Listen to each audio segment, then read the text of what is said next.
نحمدہ ونصلی ونسلم علی رسولہ الکریم اما بعد اعوذ باللہ من الشیطان الرجیم بسم اللہ الرحمن الرحیم ان اللہ وملائکتہ یصلون علی النبی یا ایھا الذین آمنوا صلوا علیہ وسلموا تسلیما اللہم صلی علی محمد وعلی آل محمد کما صلیت علی ابراہیم وعلی آل ابراہیم انک حمید مجید اللہم بارک علی محمد وعلی آل محمد کما بارکت علی ابراہیم وعلی آل ابراہیم انک حمید مجید اللہم رب اشرح لی صدری ویسر لی امری واحلل عقدۃ من لسانی یفقہوا قولی اللہم رب یسر ولا تعسر وتمم بالخیر بسم اللہ الرحمن الرحیم فصل الظروف المبنیۃ علی اقسام منها ما قطع عن الإضافة بأن حذف المضاف إليه كقبل وبعد وفوق وتحت قال الله تبارك وتعالى لله الأمر من قبل ومن بعد أي من قبل كل شيء ومن بعد كل شيء هذا إذا كان المحذوف منويا للمتكلم وإلا لكانت معربة وعلى هذا قرئ لله الأمر من قبل ومن بعد وتسمى الغایات۔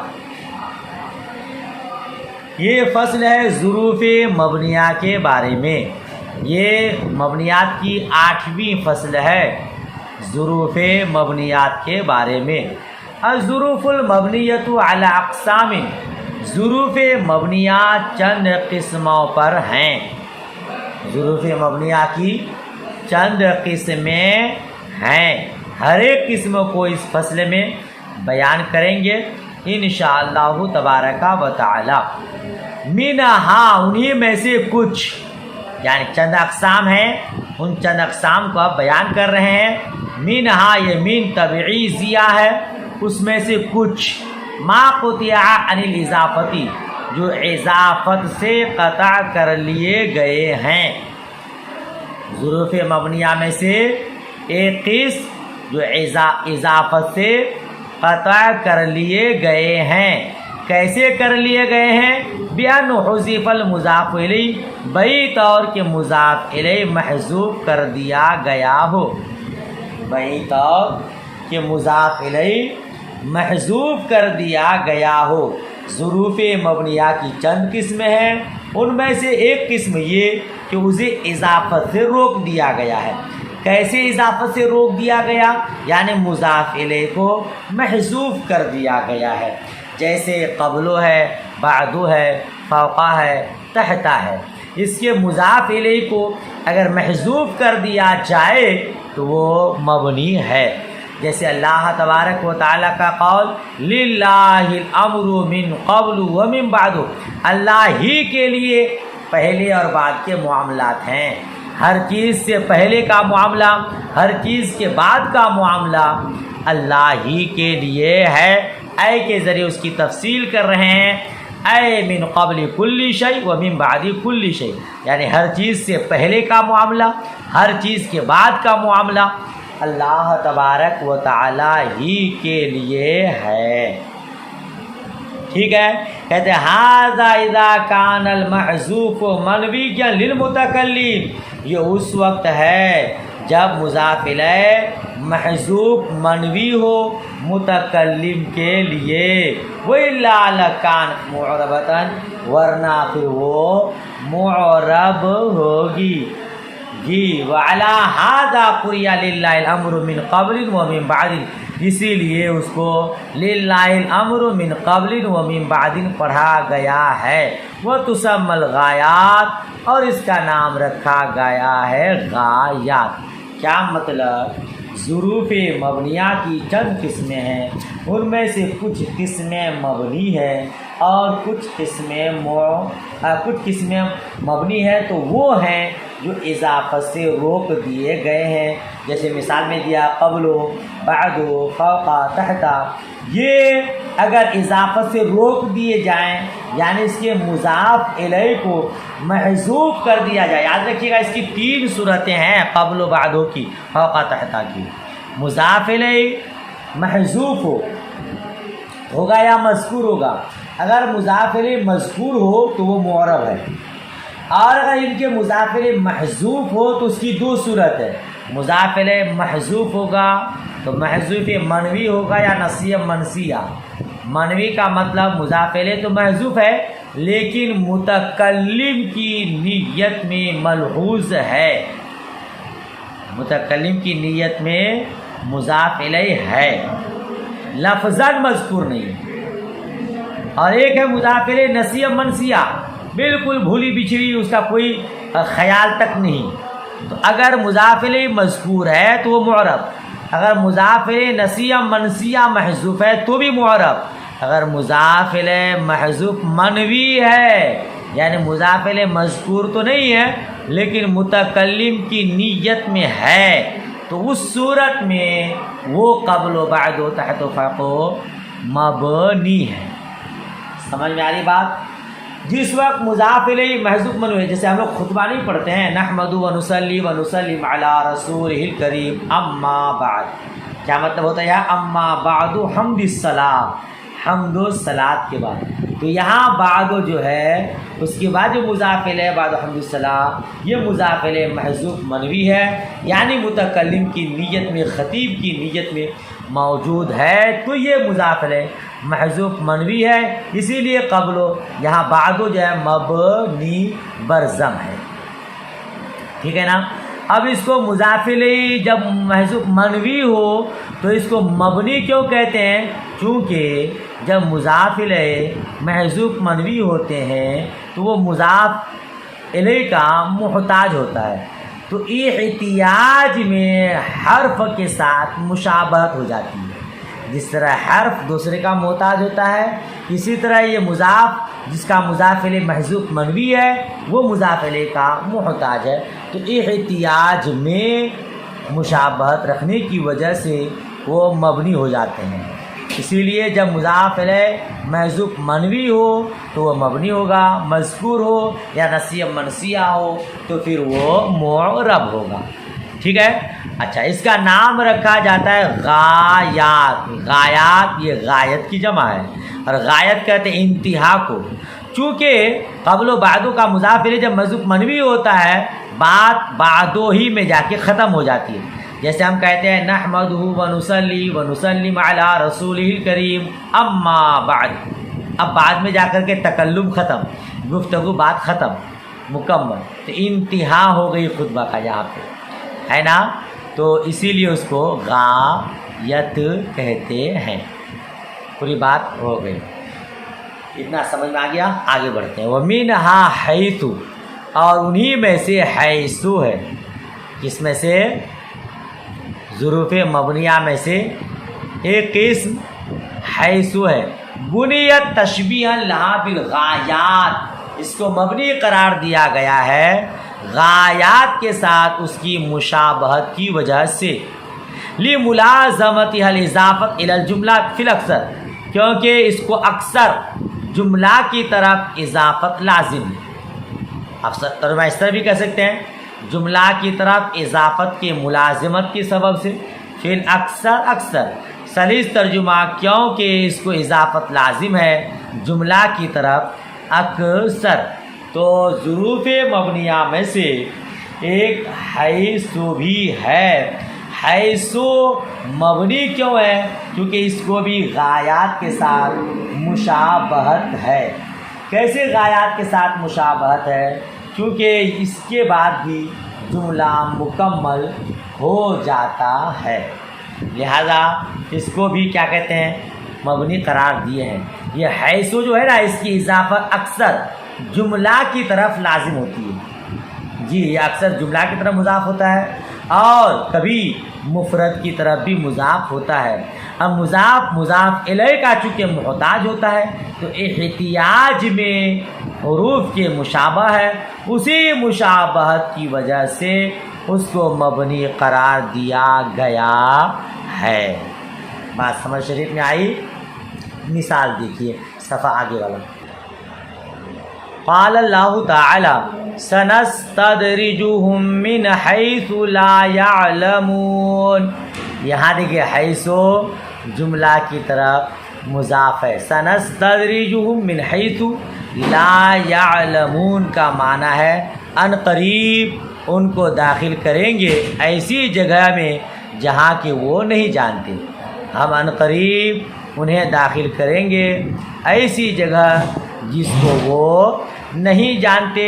تو یہاں حیث جو ہے لا یعلمون جملہ کی طرف مضاف ہے. یہ اکثر جملہ ہی کی طرف مضاف ہوتا ہے. وقد یضاف الی المفرد اور کبھی مفرد کی طرف اضافت کی جاتی ہے، مفرد کی طرف مضاف ہوتا ہے. جیسے شاعر کا قول ہے اما تری حیث سہیل طالعا اے مکان سہیل فحیث ھذا بمعنی مکان. جیسے شاعر کا قول ہے اما تری حیث سہیل طالعا کیا آپ نہیں دیکھتے سہیل کی جگہ کو اس حال میں کہ وہ نکلنے والا ہے، یعنی سہیل کا مکان. تو یہ حیث و مکان کے معنی میں ہے. ٹھیک ہے، حیث و مکان کے معنی میں. وہ شرط ان یضاف الی الجملۃ اور حیث و کے مبنی ہونے کی شرط یہ ہے کہ وہ مضاف و جملہ کی طرف. جیسے اجلس حیث یجلس زید آپ بیٹھیں جہاں زید بیٹھے. اجلس آپ بیٹھیں حیث یجلس زید جہاں کے بیٹھے زید جہاں زید بیٹھے. لہذا حیث یہ بھی مبنی ہے. کیوں مبنی ہے؟ کیونکہ جملہ کی طرف مضاف ہوتا ہے اور مضاف الیہ کا محتاج ہوتا ہے. تو گویا محتاج ہونے میں غایات کا مشابہ یعنی قبل و بعد کا مشابہ ہے. اسی مشابہت کی وجہ سے حیث بھی مبنی ہے. حیث کے مبنی ہونے کی شرط کیا قرار دیے کہ وہ جملہ کی طرف مضاف ہو. وہ جملہ چاہے جملہ اسمیہ ہو چاہے جملہ فعلیہ ہو. لہذا ہم نے پڑھا اجلس حیث یجلس زید، یا حیث جملہ فعلیہ کی طرف مضاف ہے نا. اور جیسے اجلس حیث زید جالس یہاں جملہ اسمیہ کی طرف مضاف ہے تو جملہ اسمیہ کی طرف بھی مضاف ہوتا ہے اور جملہ فعلیہ کی طرف بھی مضاف ہوتا ہے. ٹھیک ہے نا. چلیے آگے بڑھیے. وَمِنْهَا اِذَا وَهِيَ لِلْمُسْتَقْبِلِ اور انہیں ظروف مبنیہ میں سے ایک اذا ہے اور وہ مستقبل کے لیے ہے، یعنی اذا مستقبل کے معنی کو پیدا کرتا ہے. وہ اذا دخلت علی الماضی سارا مستقبلا اور جب ماضی پر داخل ہو تو مستقبل کا معنی ہو جاتا ہے. یہ اذا مستقبل کے لیے ہے لیکن یہ اگر ماضی میں کبھی داخل ہوتا ہے، لیکن جب ماضی میں داخل ہو تو وہ مستقبل کے معنی میں کر دیتا ہے. نیچے لکھا ہے غالباً. جیسے اذا جاء نصر اللہ، یہ اذا جاء فعل ماضی پر داخل ہے لیکن معنی مستقبل کا پیدا کرتا ہے. کیا معنی اس کا ہے؟ جب اللہ تعالیٰ کی مدد آئے گی. یہ نہیں کہ اللہ تعالیٰ کی مدد آ گئی، جب اللہ تعالیٰ کی مدد آئے گی. اذا جاء فعل ماضی پر داخل ہے اور مستقبل کا معنی پیدا کر دیا ہے. وفیہ معنی شرط اور اس میں شرط کا معنی ہے. یہ اذا ہے اس میں شرط کا معنی ہے. وَيَجُوزُ أَن تَقَعَ بَعْدَ الْجُمْلَةُ الْإِسْمِيَّةُ اور اس کے بعد جملہ اسمیہ کا واقع ہونا جائز ہے. اور جائز ہے کہ اس کے بعد جملہ اسمیہ واقع ہو. اس طرح بھی آپ ترجمہ کر سکتے ہیں اور اس طرح بھی ترجمہ کر سکتے ہیں. جیسے آتی کا اذا الشمس طالعۃ، آتی کا اذا الشمس طالعۃ یعنی میں آؤں گا تیرے پاس جب کہ آفتاب نکلے. یہاں دیکھیے آتی کا اذا الشمس طالعۃ، اذا کے بعد الشمس طالعۃ یہ جملہ اسمیہ ہے. تو اذا کے بعد جملہ اسمیہ بھی داخل ہو سکتا ہے لیکن جملہ فعلیہ کا داخل ہونا زیادہ پسندیدہ ہے. وہی کہہ رہے والمختار الفعلیۃ، جملہ فعلیہ کا داخل ہونا یہ زیادہ پسندیدہ ہے اذا کے بعد جملہ فعلیہ. جیسے آتی کا اذا طلعت الشمس، معنی وہی ہے، میں تیرے پاس آؤں گا جب کہ سورج طلوع ہوگا. تو اذا یہ مستقبل کا معنی دیتا ہے اور اس میں شرط کا معنی پایا جاتا ہے. اس کے بعد اذا کے بعد جملہ اسمیہ بھی آ سکتا ہے، جملہ فعلیہ بھی آ سکتا ہے، جائز ہے، لیکن جملہ فعلیہ کا آنا زیادہ پسندیدہ ہے. جملہ فعلیہ کا آنا زیادہ پسندیدہ کیوں ہے؟ اس کی وجہ کیا ہے؟ تو یاد رکھیے گا کہ شرط کے مناسبت فعل ہوتا ہے. اذا میں شرط کا معنی ہے اور شرط کے مناسب فعل ہوتا ہے، اسی وجہ سے جملہ فعلیہ کا آنا زیادہ پسندیدہ ہے، ورنہ جملہ اسمیہ بھی آ سکتا ہے.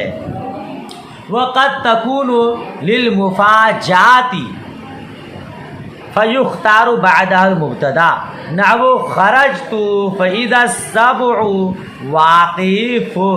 اور یہ اذا کبھی مفاجات کے لیے آتا ہے، مفاجات کا مطلب اچانک کا معنی پیدا کرنے کے لیے، لہذا اس کے بعد مبتدا پسند کیا جاتا ہے. جیسے خرجت فإذا السبع واقف، یعنی میں نکلا تو اچانک درندہ کھڑا ہونے والا ہے، کھڑا ہونے والا ہے. تو اذا میں اچانک کا معنی پیدا کیا ہوتا ہے. اور جب اذا مفاجات کے لیے ہو تو اب اس کے بعد مبتدا آتا ہے.